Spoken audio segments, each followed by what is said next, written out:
اهلا ومرحبا بكم الى حلقه جديده من دروس تشكيل البالونات. انا اسمي يعقوب.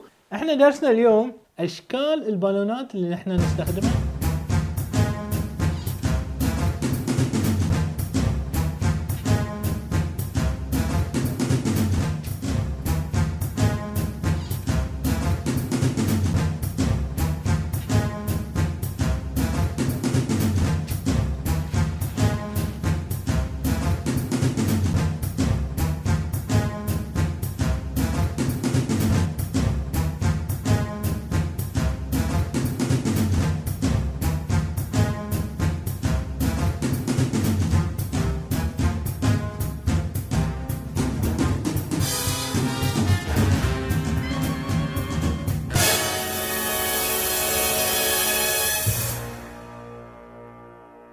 من قلبي إليكم.